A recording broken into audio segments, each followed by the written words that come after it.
Hello అండి. ఈ వీడియోలో love story in the 1970s part 2 చూద్దాం. పార్ట్ 1 లింక్ ఈ వీడియో డిస్క్రిప్షన్‌లో ప్రొవైడ్ చేశాను. ఫస్ట్ ఆ వీడియో చూసి ఇది ఫాలో అవ్వండి. లేకపోతే కన్‌ఫ్యూజ్ అయిపోతారు.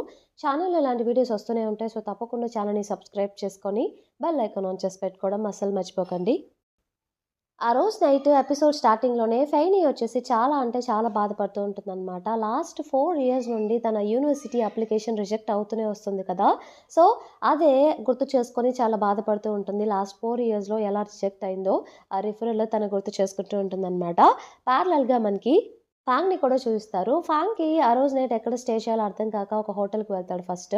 అక్కడికి వెళ్తే చాలా ఎక్కువ రేట్ చెప్తారనమాట. వామ్మో! ఇంత రేటా అని చెప్పేసి తను అఫోర్డ్ చేయలేడని చెప్పి బయటకొచ్చేసి ఒక బాత్ హౌస్ ఉంటే సైలెంట్‌గా బాత్ హౌస్‌లో వాటర్‌లో దాక్కుంటాడనమాట. ఆ రోజు నైట్ అందరూ ఇంటికి వెళ్ళిపోయిన తర్వాత అక్కడ పనిచేసే అతను, అక్కడ ఉండే అతను డోర్స్ అన్నీ క్లోజ్ చేసుకొని వెళ్లి పడుకోవడానికి వెళ్తాడు. అందరూ వెళ్ళిపోయారని చెప్పేసి అప్పుడే నెమ్మదిగా వాటర్ నుండి బయటకొస్తూ ఉంటాడనమాట. ఎవరు లేని సమయం చూసి.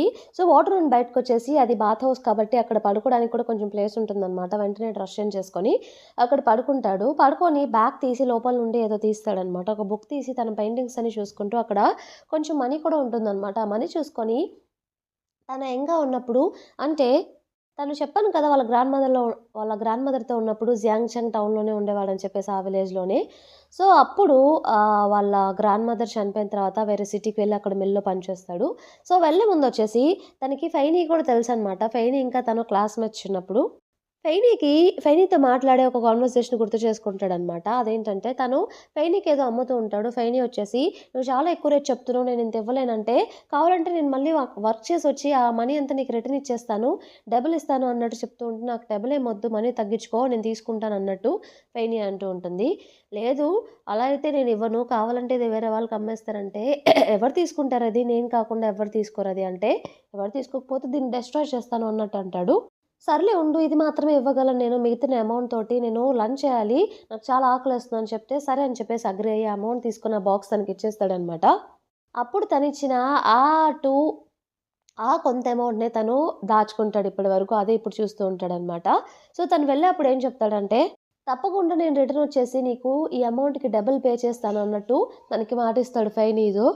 అదే గుర్తు చేసుకుంటూ ఉంటాడనమాట. ఇక దాన్ని ఆ బుక్‌ని లోపల పెట్టుకొని పడుకుందామంటే అప్పుడే లైట్స్ ఆన్ అవుతాయి. తను వెంటనే దాక్కుంటాడనమాట కనిపించకుండా. ఇంతలో అక్కడ బాత్ హౌస్‌లో అక్కడుండే అతను తినను చూసేసి ఫ్యామిలీని చూసేసి "యంగ్ బాయ్ నువ్విక్కడేం చేస్తున్నావంటే" "ఓహ్! చూసేసారా" అని చెప్పేసి "ఒక్క నైట్‌కి నన్నిక్కడ ఉండనిస్తారా" అంటే "లేదు అసలు కుదరదు. నీకు తెలుసు కదా ఇదంతా అవ్వదని చెప్పేసి. నువ్వు ఇక్కడ పడుకోవడం కన్నా మీ ఇంట్లో పడుకోవడమే సేఫ్ అక్కడికే వెళ్ళు" అంటే "నాకెవరు లేరు ఇక్కడ ఇల్లు కూడా లేదు" అన్నట్టు చెప్తాడనమాట. బట్ స్టిల్ నువ్విక్కడ పడుకోలేవు అన్నట్టంటే, ఇట్స్ ఓకే నేను అర్థం చేసుకోగలను. ఇక నుండి నేను వెళ్ళిపోతానని చెప్పేసి, బాయ్ చెప్పేసి బయటికి వెళ్ళిపోయి, ఫెయినీ ఉండే ఏరియా దగ్గరికి వెళ్తాడనమాట. అక్కడికెళ్ళి, ఇక్కడే కదా ఫెయినీ ఎక్కడో ఉంటుంది. వాళ్ళ ఇల్లు ఏదబ్బా అని చెప్పి ఆలోచిస్తూ ఉంటాడు. అక్కడ పక్కనే స్టాండ్‌లా ఏదో ఉంటే దాని మీద పడుకుంటాడనమాట. ఫేస్ మీద హ్యాట్ పెట్టుకొని నిద్రపోతూ ఉంటాడు. భారీగా వర్షం పడుతూ ఉంటుందనమాట అప్పుడు.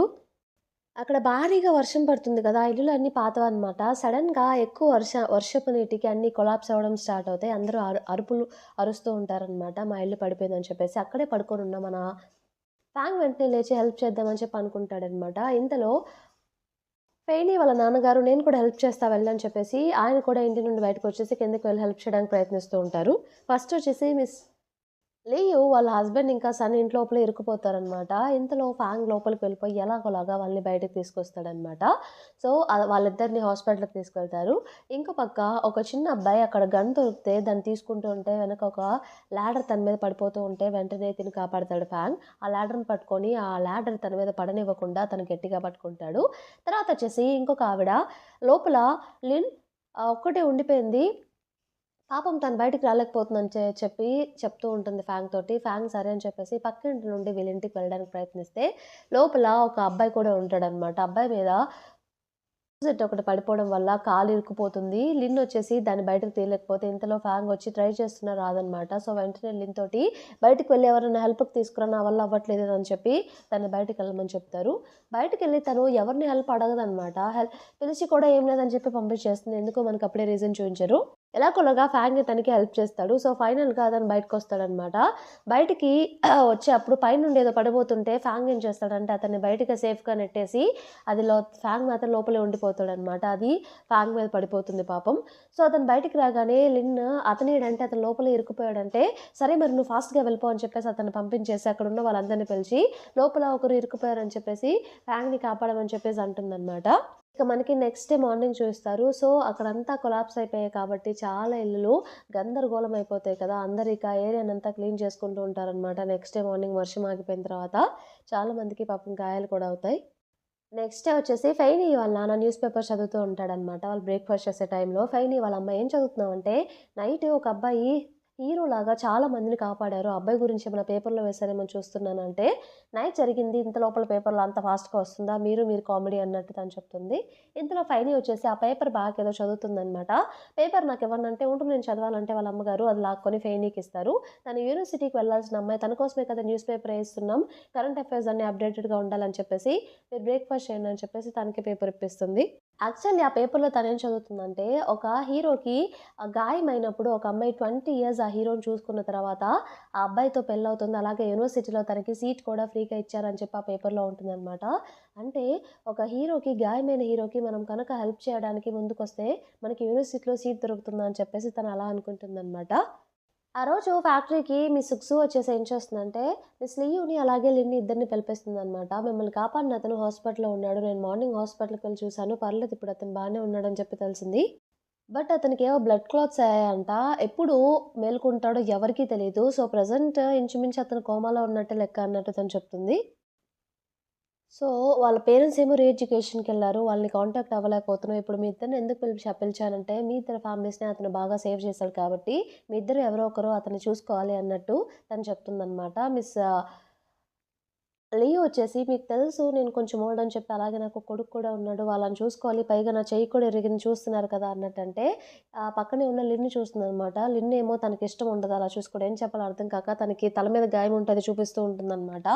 ఇంతలో మన ఫెయినీ వచ్చేసి నేను చూసుకుంటాను అతన్ని అన్నట్టు చెప్తుంది. నేను తప్పకుండా అతన్ని చూసుకుంటాను. అతను క్యూర్ అయ్యే వరకు అన్నట్టు చెప్తే, మిస్ సు వెంటనే ఫెయినీ దగ్గరికి వెళ్ళి, "నువ్వు సూపర్ అసల అందరూ నీలా ఉంటే ఎంత బావుంటుంది. నువ్వు ఇనిషియేట్ తీసుకొని చూసుకుంటా అని చెప్తున్నావు. ఫ్యాక్టరీలో అందరికి చెప్తాను నువ్వు ఒక రోల్ మోడల్ అని చెప్పేసి, నువ్వు చాలా మంచిదానివి" అని చెప్పేసి తనతో చెప్తుందనమాట. సో, మనసులో ఫెయినీ ఏమనుకుంటుందంటే, నేను రోల్ మోడల్ అయ్యానంటే కన్ఫర్మ్‌గా నాకు యూనివర్సిటీలో సీట్ కూడా వస్తుందని చెప్పేసి, తను చాలా హ్యాపీగా ఫీల్ అవుతుందనమాట. సో, అక్కడి నుండి తను హాస్పిటల్‌కి వెళ్తుంది చూడ్డానికి. అసలు ఎవరో అతను, ఎవరికి గాయమైందని చెప్పేసి. అక్కడికి వెళ్లి అతన్ని చూస్తూ ఉంటే ఇంతలో నర్స్, "ఏంటి నువ్వొచ్చి డిస్టర్బ్ చేస్తున్నావు? ఈ రిపోర్టర్స్‌కేం పనిలేదా?" అంటే, "అయ్యో! నేను రిపోర్టర్‌ని కాదు. ఫ్యాక్టరీ నన్ను ఇతన్ని చూసుకోవడానికి పంపించిందంటే." "ఓహ్! అట్‌లీస్ట్ మీ ఫ్యాక్టరీ వాళ్ళు మంచి వాళ్ళలా ఉన్నారు. పంపించారు ఎలాగో" అన్నట్టు తనంటుందనమాట. ఇతను ఎప్పుడు స్పృహలోకొస్తారో మీకు తెలుసా? అంటే అది చెప్పలేమంటే ఇతని పేరేంటంటే ఫెంగ్ అన్నట్టు చెప్తుందనమాట. ఫెంగ్ అని చెప్పి ఆ నర్స్ వెళ్ళిపోగానే ఒక్కసారిగా ఫెయిరీ షాక్ అవుతుందనమాట. ఎందుకంటే చిన్నప్పుడు వాళ్ళిద్దరూ సేమ్ క్లాస్‌మేట్స్ కదా! అలాగే బెంచ్ మేట్స్ కూడా అనమాట. ఎప్పుడైనా ఫెంగ్ తన దగ్గరకొచ్చినప్పుడు తనకెప్పుడు బ్యాడ్ లక్ జరుగుతూనే ఉంటుందనమాట. ఆ ఇన్సిడెంట్స్ అన్నీ గుర్తు చేసుకొని, అయ్యయ్యో! ఇదేంటి ఇలా జరిగింది? మళ్ళీ ఇతని దగ్గరకొచ్చానా? వామ్మో! ఇతను నన్ను చూసుకోలేనని చెప్పి వెళ్ళిపోతుంటే, మళ్ళీ తనకది గుర్తొస్తుందనమాట. చూసుకోవాలి తప్పదు. అప్పుడే నేను రోల్ మోడల్ అవుతాను. నాకు యూనివర్సిటీలో సీట్ దొరుకుతుంది అని చెప్పి ఇక వేరే ఆప్షన్ లేక, సరే అని చెప్పేసి అక్కడ కూర్చొని సేవలు చేస్తే ఇలా మాట్లాడుతూ ఉంటుందనమాట ఫెంగ్ తోటి. చిన్నప్పుడు ఎప్పుడు నాకు బ్యాడ్ లక్కే ఇచ్చావు. అట్‌లీస్ట్ ఇప్పుడన్నా సరే నీ వల్ల నాకు గుడ్ లక్ అయ్యేలా చూడు. సో, మనిద్దరం ఈవెన్ అవుతాం కదా! అని చెప్పి అక్కడ కూర్చొని అలా మాట్లాడుతూ ఉంటుందనమాట. ఇంతటితో మనకి ఈ పార్ట్ కంప్లీట్ అయిపోతుంది. ఈ పార్ట్ మీకు నచ్చిందని చెప్పేసి అనుకుంటున్నాను. నచ్చితే తప్పకుండా ఛానెల్‌ని సబ్స్క్రైబ్ చేయండి. అలాగే వీడియోని లైక్ చేయండి. Thank you for watching.